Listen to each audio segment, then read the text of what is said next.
the Clockmaker of Quiet Hollow. There was a village tucked into a slow fold of the hills, the kind of place maps pass over with polite indifference. People called it Quiet Hollow, not because there were no voices. There were always voices, of course, in kitchens and barns and the clack of a cartwheel, but because the village kept its sounds like a secret, soft, orderly, and kind. Even the wind seemed to lower its head when it passed through those streets. At the edge of Quiet Hollow, beneath a row of elder trees whose roots made private caves beneath the soil, there lived an old clockmaker named Ander. He kept his workshop small and honest. A low door of oak, a crooked sign with brass lettering, and a single round window that showed only dim light at night. On the sign, 3 tiny gears were inlaid, worn by decades of rain and hand. People said Ander could mend not only clocks, but also the spaces inside people where time got knotted. Ander's hands were the kind that remembered tools by touch.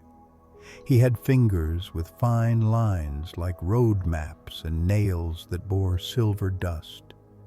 He spoke rarely, and when he did, it was in the way of someone who had learned to pause between thoughts.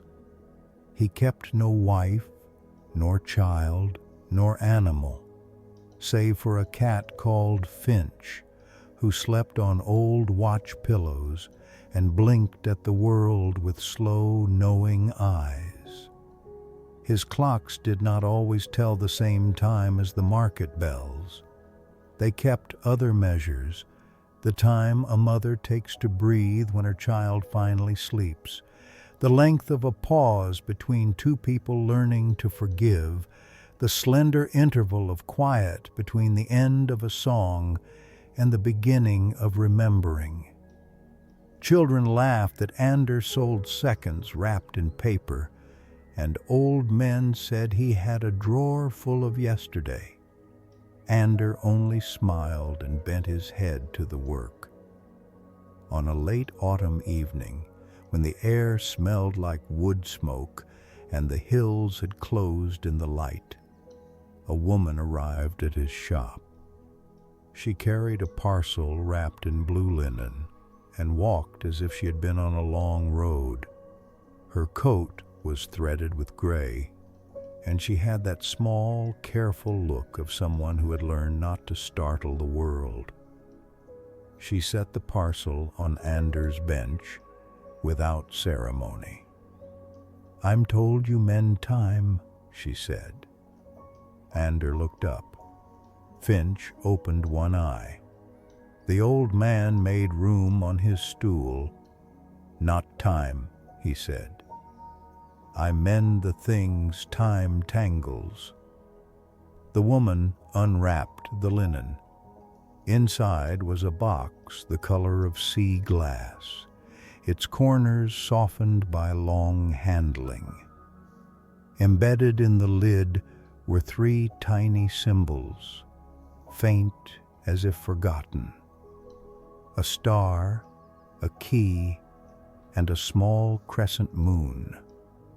When Ander turned it, a soft click sounded, and a muted light traced the inside, like a memory surfacing. "My brother kept it," she said. Her voice warmed like a lamp. "He called it the hollow box. It stopped opening the night he did." Ander set his finger against the seam and listened. The box did not tick, but it struck a chord inside him, an old, half-remembered rhythm. He asked the questions always asked in workshops. When did it stop? Was there a sound? Was it dropped? She said there had been no fall, only a night of too bright thinking, and then a slow trailing off, like a thread cut where nobody noticed. "And you think I can—" she began. He did not answer for a moment. "I don't fix what is lost," he said. "I'm only good at making what remains easier to carry." She left the box and a candle's worth of coins. They were not much, but money in Quiet Hollow was a measure of trust as much as commerce. When the door closed behind her, the village seemed to breathe out, as though relief had been left in the room. Ander set the box on his bench and opened his drawers. He chose a tiny file, a length of silver wire, an old compass that lost its north at dusk, and a thin lens cut from a clockmaker's glass. Finch jumped up and nosed at the box, then curled into the hollow where a stack of broken watch faces lay like pale coins. He began by listening. He held the box to his ear in that silent way clockmakers do. He did not look at it, but let it tell him what it could. Sometimes objects have their own memory of use, the way a hinge remembers weight, the way a hinge yearns for motion it once knew. The hollow box hummed a low, patient song, a rhythm not of seconds, but of small habits, a brother's rustle of an old coat, the slow folding of letters, the thumb's press on a latch. It was not a mechanical failure. Something else had slipped inside, a thing with gentler teeth. Ander took the lid and placed it on a clean cloth. He laid the small flat lens over the seam and watched for a change in the way the light played through. At the corner of the box, where the star inlay had worn thin, he found a hairline trace, not of metal, but of frost-like dust. He scraped it away. Beneath the dust, engraved like a map, were two names and a pair of dates. The dates were odd. One was a day in summer the like of which the village still remembered, a market of bright linen and jam, and the other was the kind of night that leaves long shadows and the smell of rain. "What is that?" the woman had asked when she'd left the box on the bench. Ander did not know if a phrase could be counted as time, yet the box insisted it had witnessed something between nights. One breath of day bent into another. Ander worked through that night by candlelight.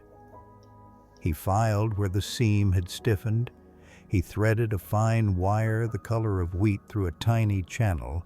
He oiled a hinge that had not known oil in decades. He spoke to the box sometimes, not in words but in the way hands speak, gentle, patient, knowing where pressure will do more than force. Finch watched, the cat's tail a metronome in the dim. At 3 a.m, when the moon had made a small, bright door in the sky, and the village lay wrapped in blankets of quiet, something happened. The box sighed, and the air above it shimmered like heat above a road. A shape rose from the open seam, a thin ribbon, pale as linen and edged in soft blue that smelled faintly of lavender, and a place by the sea. It was not smoke nor cloth, though it had the ease of both. It moved like a thought, willing to be thought into existence, but coy about how much it would reveal. The ribbon wound itself in the air, paused as if listening, and then unspooled into images. First, a memory like a small window, a boy with a freckled nose running along the shore, pockets full of pebbles. He laughed without sound. A woman on a stairs bent, listening for a kettle. A room where two brothers traded the last of a shared loaf, the candlelight stuttering with laughter. The images were brief and washed in that strange light. Memory takes when it remembers not facts, but feeling. Ander watched, and as he watched, he felt the rhythm of the ribbon begin to match the rhythm of his breath. The village's midnights had input and output, as any living community does. Stories breathed in, stories breathed out. This ribbon carried what had been breathed into the box, small, bright remnants of lives. Nothing terrible, nothing grand. Simple things.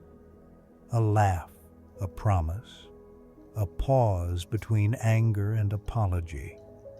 The brother had placed them there, as people sometimes place things of value in a chest. Not because he sought to trap them, but because he feared losing them. "These are not for me," the woman had said when she'd handed Ander the box. "He could not carry them the last night. Will they hurt him?" Her voice had a thin edge of something like fear. Ander had the thought of an old man who had mended many clocks. "Objects remember what they're taught," he said. "If you hold them too tightly, they can break. If you set them where light can touch them, they keep their shape." He did not yet know where to set those shapes, but the box itself had begun to show him. The ribbon in the air shifted and made room. Through it walked a child, then a second image, a door in a fog. The images braided together into a quiet story, a night when a brother had stayed up to string pebbles and promises along a tidal edge for reasons not all families spoke aloud. He feared someone leaving and wanted the place to remember what had been kept.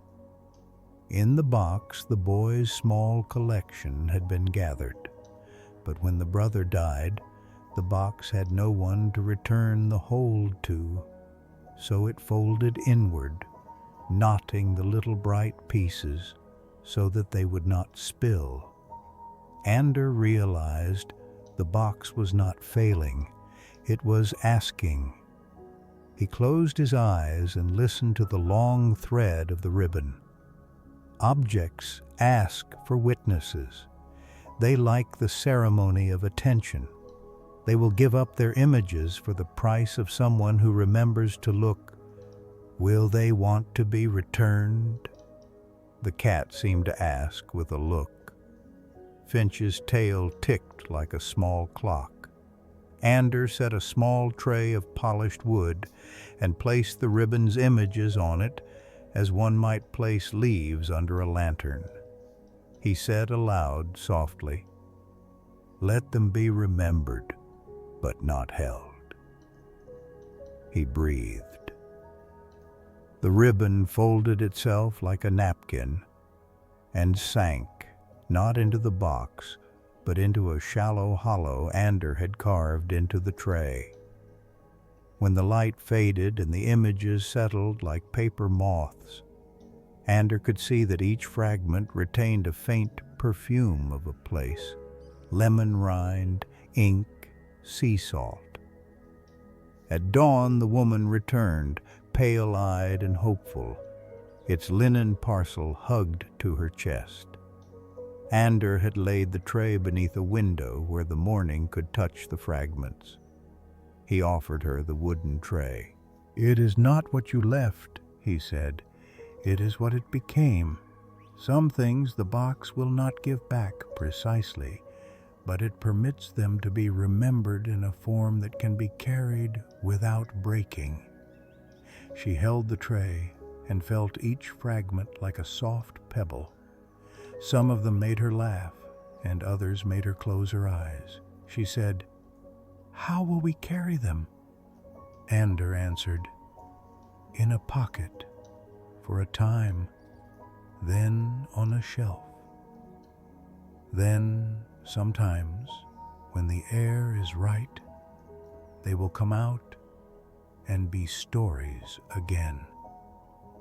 She left with the tray and a slow, small smile. For a while, Quiet Hollow hummed with a different kind of wakefulness.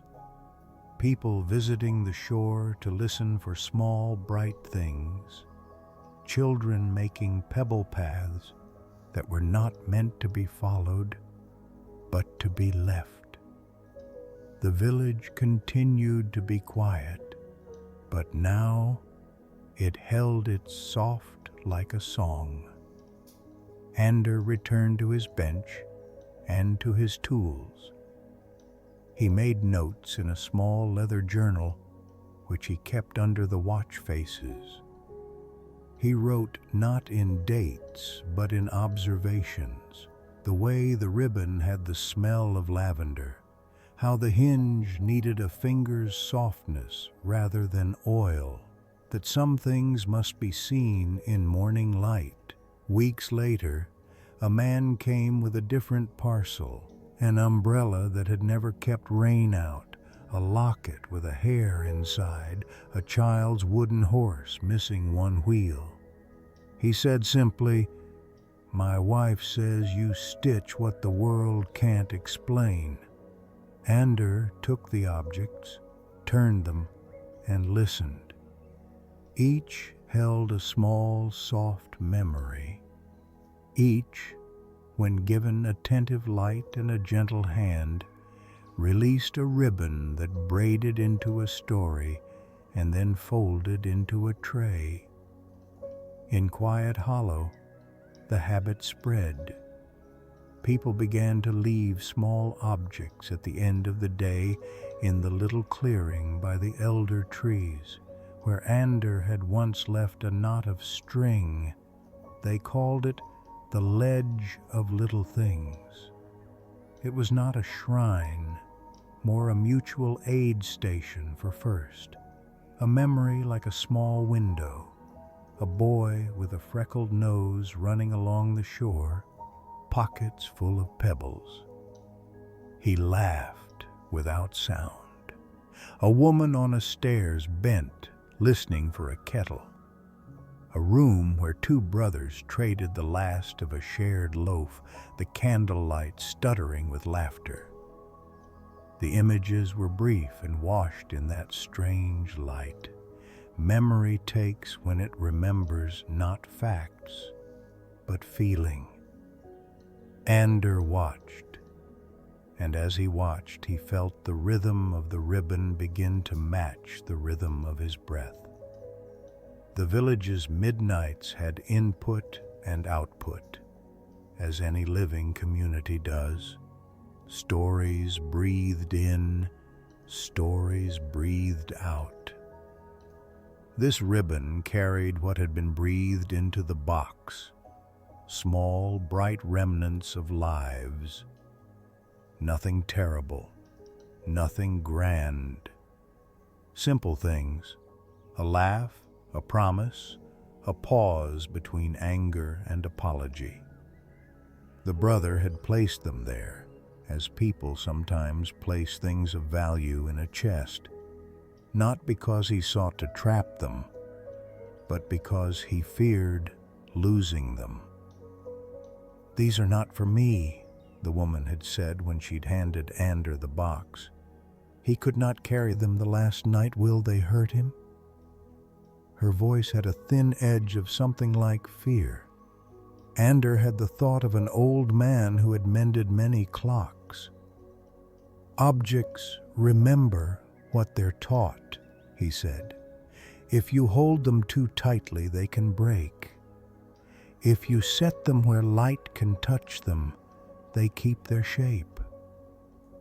He did not yet know where to set those shapes, but the box itself had begun to show him. The ribbon in the air shifted and made room. Through it walked a child, then a second image, a door in a fog. The images braided together into a quiet story. A night when a brother had stayed up to string pebbles and promises along a tidal edge for reasons not all families spoke aloud. He feared someone leaving and wanted the place to remember what had been kept. In the box, the boy's small collection had been gathered, but when the brother died, the box had no one to return the hold to, so it folded inward, knotting the little bright pieces so that they would not spill. Ander realized the box was not failing. It was asking. He closed his eyes and listened to the long thread of the ribbon. Objects ask for witnesses. They like the ceremony of attention. They will give up their images for the price of someone who remembers to look. Will they want to be returned? The cat seemed to ask with a look. Finch's tail ticked like a small clock. Ander set a small tray of polished wood and placed the ribbon's images on it as one might place leaves under a lantern. He said aloud softly, "Let them be remembered, but not held." He breathed. The ribbon folded itself like a napkin and sank not into the box, but into a shallow hollow Ander had carved into the tray. When the light faded and the images settled like paper moths, Ander could see that each fragment retained a faint perfume of a place: lemon rind, ink, sea salt. At dawn the woman returned, pale-eyed and hopeful, its linen parcel hugged to her chest. Ander had laid the tray beneath a window where the morning could touch the fragments. He offered her the wooden tray. Years later, children would come to Quiet Hollow and find that the clockmaker's shop was a cozy house with a light that never grew unkind. Sometimes a tray would pass by, and a ribbon of story would lift from its wood like a breath. And if you stood very still, you could hear the old clockmaker's voice in the way someone leaned close to listen. They would say, "Ander was the man who taught us to carry small things." And the village would lower its voices and keep it soft, as if guarding a sleeping creature. If you go to Quiet Hollow at dusk and walk to the ledge of little things, you might leave a small weight and notice how the world holds it back from the quickness of forgetting. If you sit very still, a seam will open, a ribbon of memory will stir, and you will watch, not with hunger, but with a gentle care, as the village draws its stories close. And you will understand in that ease of watching that some things are mended not by fixing, but by allowing them to be seen. Months passed into years, and Quiet Hollow kept its slow covenant. The ledge of little things filled with trinkets both foolish and tender. Carved wooden spoons that still smelled faintly of stew, a child's torn mitten, coins from countries whose names had blurred with time, a pressed feather, a letter without an address. Each new deposit came with a small exchange. Someone would sit by the elder trees and tell the objects their names before leaving. A ritual developed, modest and humane. To place something down, say aloud the memory tied to it, and step back so that light could touch the thing and make it keep. Young people fell in love in Quiet Hollow with the deliberate slowness of it, courting as if they had all morning to practice. They would walk the pebble paths and leave tiny knots of ribbon where they liked the silence. Old women who had spent years in the city came and told of clocks that shouted times without mercy. After a week in Quiet Hollow, their eyes softened and they began to hum, which is a kind of surrender. Travelers from dusty roads stopped and said with incredulous delight that they had found a place that practiced mercy as a craft.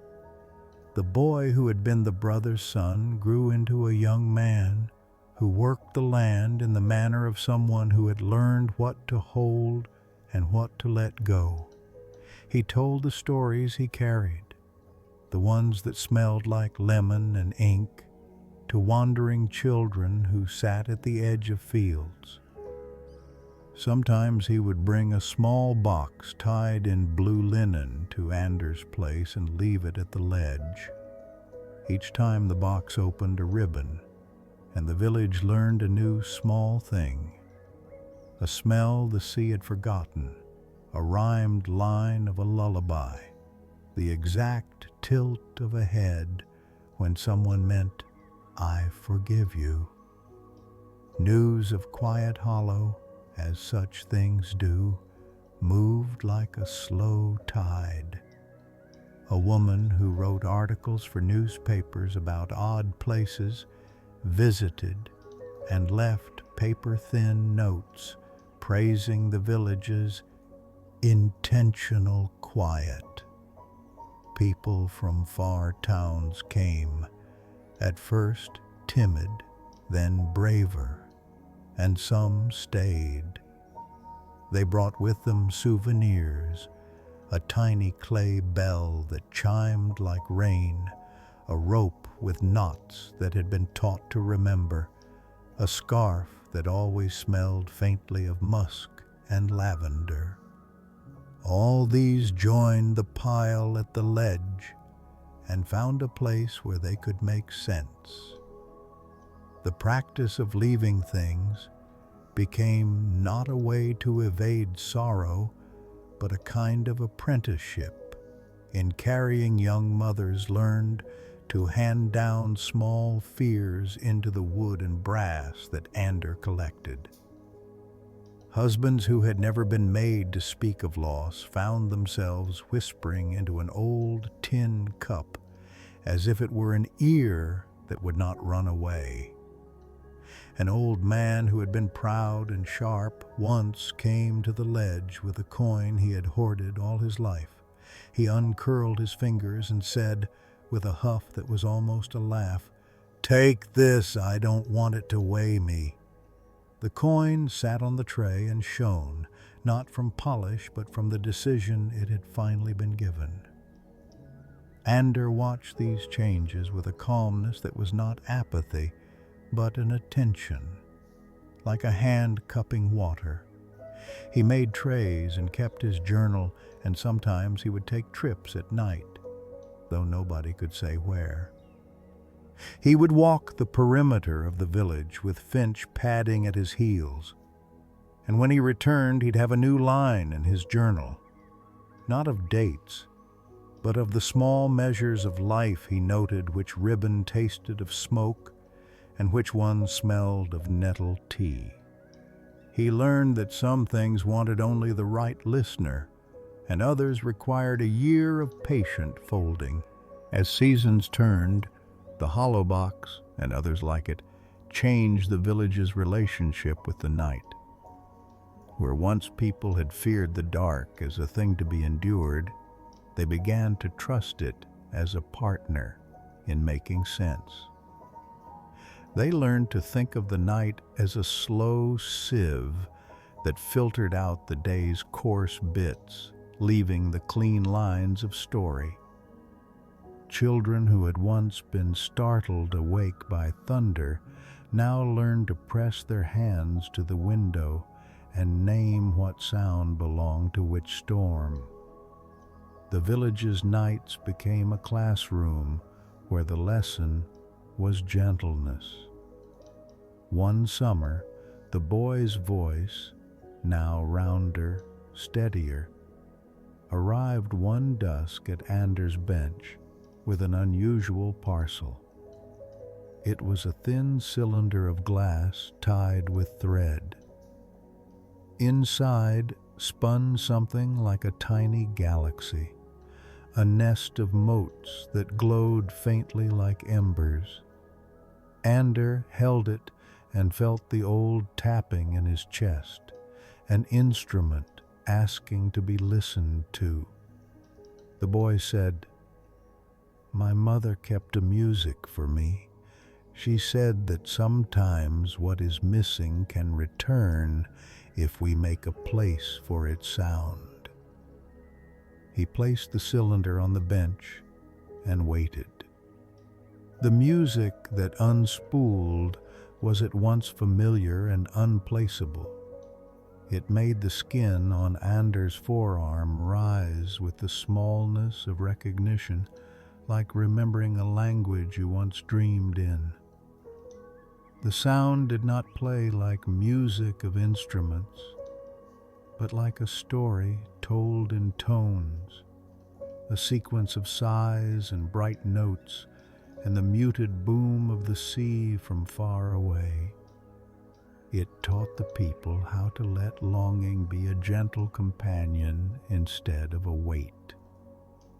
People listened, and the village paused and learned to be patient with their own soft word of the cylinder traveled beyond Quiet Hollow.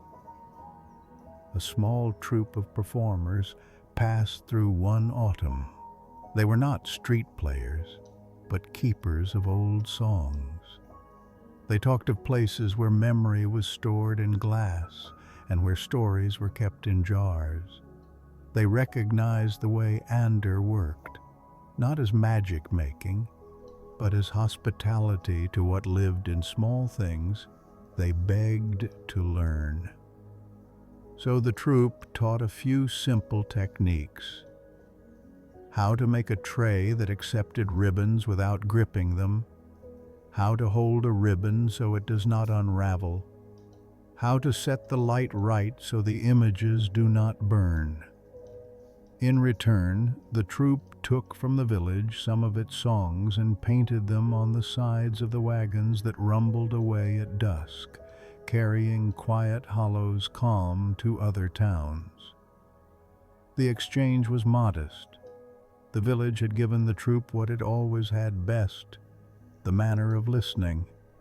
Not everything that arrived at the ledge did so willingly. Sometimes people, exhausted with grief, tried to throw too much at it at once. A woman once came with a bundle of letters, a life smeared in ink, and demanded that the ledge take it all and that she never think of them again. The ledge will not be bullied. It will work on the small and the slow, so it refused the bundle at first. The letters would not settle into the wood as they had to. It took months of small acts, a pot of tea, 2 visits, and a patient telling of one paragraph at a time before the letters surrendered their ribbon and folded into the tray. Years accumulated into a texture. Children of boatmakers grew into potters. The school teacher learned to carve spoons in winter. The old woman who once reported on Quiet Hollow returned with a book and wrote in a single paragraph that nothing dramatic had happened there except that people had relearned how to be gentler. The book sold poorly. It did not matter. Quiet Hollow had never wanted being famous. It wanted being whole. Then, on a night when the moon sat like a coin in a velvet pocket, a stranger came from the north.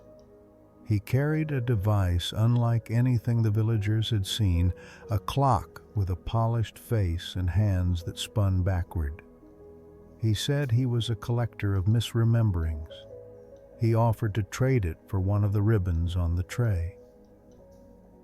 "I trade in moments people have misplaced," he said. "I keep them safe so they do not wander away." A hush fell. There was a moral puzzle in his offer. The ribbon was lovely, and its light would make his town a treasure. Some villagers were curious. Others worried that selling a memory made it merchandise. The boy, now a man who had walked the shore with his mother's blue linen, argued that memory was not a thing to be priced. The troop said the memory needed to be lived, not caged. Anders sat on his stool and considered the polished backward clock, its hands turning like a philosopher's questions. In the end, they made a different trade. The villagers agreed to let the stranger listen to one ribbon in the presence of the ledge, and in return, he would spend a year teaching them how memories are stored in other places. They allowed him a ribbon, a small one, fragrant with lemon peel and music, but they did not sell it nor give it away completely. The man left reluctantly, but with his head full of the kind of quiet that had not visited him before. He promised to return with stories, and left the backward clock as a curious instrument in the workshop. Before he left, he turned to Ander and said softly, "You have a rare market here. People do not listen anymore. They rush to label and fix things. I forgot how to keep a ribbon." He touched the boy's shoulder and walked on. The legend of Quiet Hollow grew in modest ripples. As the years folded over like blankets, the boy who had been the brother's son began to teach others the crafts Ander had practiced. He made trays, and sometimes by the bench the children could watch him draw faint maps with his fingers where ribbons wished to rest. The ledge would bloom each spring with fresh offerings, small shells, a rusted toy soldier, notes of apologies, a thimble with a hair clip still attached. Each item came with a ceremony. Speak the thing's name, tell a small story about it, bow your head, and step back. Anders' hands slowed, but his eyes remained sharp. In his last year, he invited the village to a night not unlike the one when the hollow box had opened. They gathered by the elder trees. The boy, now with a beard that glittered with silver like sea spray, stood at the bench and opened a tray. He asked each person to bring a single small object to the ledge. The town came, women with sewing needles, men with old keys, children with shells. They placed them down and told the objects a single sentence. When each ribbon rose, it braided with the others and sang a soft chord. From the trays rose ribbons, not chaotic, but braided like a choir. Each ribbon hummed with a voice unique to the life it came from. They braided around the trees and to the sky, and then settled like a net of soft light. The effect was not magic in the showy sense, but a communal breath, a village remembering in chorus. People cried with the ease of those who had been forgiven by a place. Ander sat with Finch in his lap. And when his breath grew thin, he said, "I have kept watches long enough." He closed his eyes, not in sorrow, but in that tired contentment of someone who knows his work is done. The village buried him in a knot of roots under the elder trees and gave him a small tray to lie on, which made some people laugh because Ander would have liked the idea of being a little useful. Still, Quiet Hollow continued, as villages do, in its ordinary miracles. The ledge still accepted small things. Children still learned to tie pebbles in paths. Travelers still passed through and learned the art of waiting. The boy's son, the next generation, carried on with the workshop and added only 2 rules to the journal: that anyone might come to the bench, and that no ribbon should be sold to make fortunes.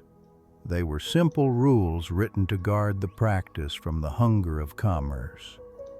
Years later, an old woman arrived at dusk with a photograph so faded you could not tell who was smiling.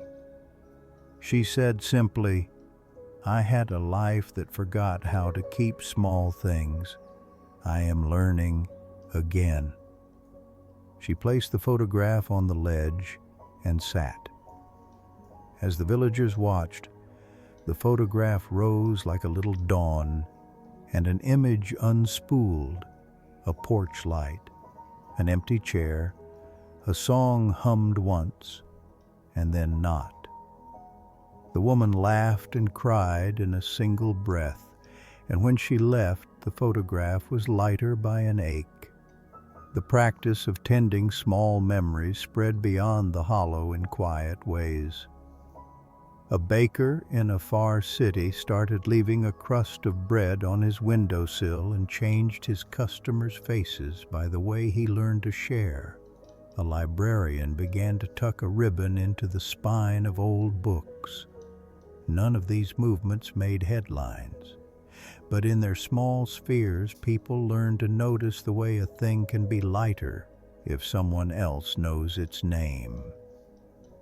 On a clear evening, when the moon was a thin coin and the wind smelled of rosemary, a traveler passed through the village and wrote in his journal. He described Quiet Hollow as a village that had learned to be its own medicine. He wrote, "They keep a bench and a practice not much different from kindness. It may be the most radical thing in the world." He left the journal on the bench, and a child later took it home to copy the practice into a new book of small instructions. Decades passed. Empires changed names. Wars altered maps. But Quiet Hollow's slow covenant endured because it rested on the stubborn human skill of listening. And listening, more than anything else, is a craft that can be taught one small act at a time. So if you ever find yourself carrying a small worry, a pebble of old grief, remember the ledge. You can place down what you carry, a token, a word, a small promise, and speak to it. You can ask someone to listen while you name it. You can make a tray and wait for the ribbon. The world will answer in small ways if you give it a moment. And when you close your eyes tonight, think of Quiet Hollow, of a man who did not fix time, but who made it easier to carry, of a tray that learned how to hold light, of ribbons that braided into songs. Imagine the elder trees and the pebble paths, and the small, patient glow of a box that remembers. Breathe in, hold, breathe out. Let the small weight fall into the town's soft keeping. The night is ready.